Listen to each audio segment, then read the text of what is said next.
প্রশ্ন করেছেন আসসালামু আলাইকুম রহমতুল্লাহ বারকাতু। ফেসবুকে একটা গ্রুপ ওপেন করা হয়েছে যেখানে বলা হচ্ছে যারা যারা রাসূলুল্লাহ সাল্লাল্লাহু আলাইহি সাল্লামকে সত্যিকার অর্থে ভালোবাসে তারা যেন ওই গ্রুপে জয়েন করে। এতে করে নাকি তারা প্রমাণ করতে চায় কত লক্ষ কোটি মুসলিম রাসূলুল্লাহ সাল্লাল্লাহু আলাইহি সাল্লামকে সত্যিকার ভালোবাসে। কত লক্ষ কোটি মুসলিম রাসূলুল্লাহ ভালোবাসে সেটা প্রমাণ করতে চায়। প্রত্যেক মুসলিমকে ভালোবাসতে হবে, প্রত্যেক মুসলিমের উপর রাসূলুল্লাহ ভালোবাসা ফরজ, এবং নিজের জান মাল স্ত্রী ছেলে মেয়ে বাপ মা ওয়ান্নাস আজমাইন সমস্ত কিছুর চাইতে বেশি ভালো যতক্ষণ না বাসবে রাসূলুল্লাহ সাল্লাল্লাহু আলাইহি সাল্লামকে ততক্ষণ পর্যন্ত কোনো ব্যক্তি লা ইউমিন আহাদুকুম সত্যিকার অর্থে খাঁটি ঈমানদার হতে পারবে না। এটি আমাদের বিশ্বাস। আর শুধু গ্রুপে জয়েন করেই আপনি খাঁটি ভক্ত হয়ে যাবেন, রাসূলুল্লাহ সাল্লাল্লাহু আলাইহি সাল্লামের ভালোবাসার প্রমাণ দেখাবেন, এটা আসলে নয়।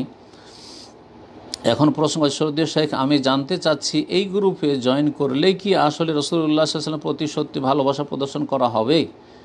এই গ্রুপে জয়েন করলেই ভালোবাসা প্রদর্শন করা হবে এমন কথা নয়। তার মানে এই গ্রুপে তাহলে জয়েন করা ফরজ, আর যদি কেউ না করে তো গুনাহগার হবে, তো তারও তো দলিল লাগবে। আর সোশ্যাল মিডিয়াতে আপনাকে অংশ নিতে হবে তাহলে ভালোবাসার প্রদর্শন করা হবে এমনও বিষয় নাই। যে যেখানে রয়েছে আপন জায়গা থেকে রাসূলুল্লাহর ভালোবাসা প্রকাশ করবে। আর মৌখিক প্রকাশের চাইতে অনেক অনেক বেশি গুরুত্ব রাখে। মৌখিক ভালোবাসা প্রকাশ বা প্রদর্শন করার কোনো মূল্য থাকবে না যদি আকিদায় আমলে এবাদতে আখলাকে দিনকে আঁকড়ে ধরাই জীবনের প্রতিটি ক্ষেত্রে দিন প্রতিষ্ঠার জন্য যদি আমরা সচেষ্ট না হয়, যদি আন্তরিক না হয়। তারপরে বলছেন, আমি যদি ওই গ্রুপে জয়েন না করি তাহলে কি আমি রাসূলুল্লাহর প্রতি সত্যিকার ভালোবাসা পোষণ করি না? এমনটাও নয়।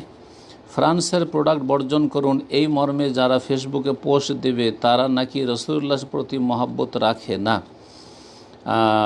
ফেসবুকে পোস্ট দেওয়া মানেই কি আমি রসুল প্রেমী হয়ে যাব? না, এমনও কথা নয়। তবে যদি তার মাধ্যমে দেখেন যে মানুষকে সজাগ করছেন, মুসলিমদেরকে সজাগ করছেন এ বিষয়ে, তো ভালো কথা, প্রশংসনীয়। দয়া করে এই ব্যাপারে কিছু নসিহত করবেন।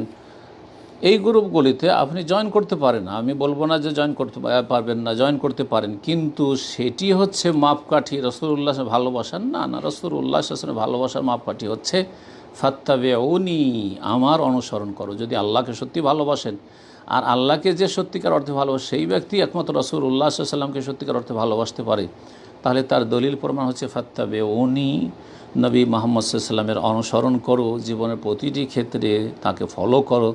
ইউহিব্বুকুমুল্লাহ, তাহলে আল্লাহ ভালোবাসা দেবেন, আল্লাহ তোমাকে ভালোবাসবেন, তোমাদের ভালোবাসবেন। ওয়া ইয়াগফির লাকুম যুনুবাকুম, তোমাদের গুনাহ খাতা আল্লাহ রাব্বুল আলামিন মাফ করবেন। আল্লাহ রাব্বুল আলামিন আমাদেরকে এই বিষয়গুলি বুঝার তৌফিক দান করেন।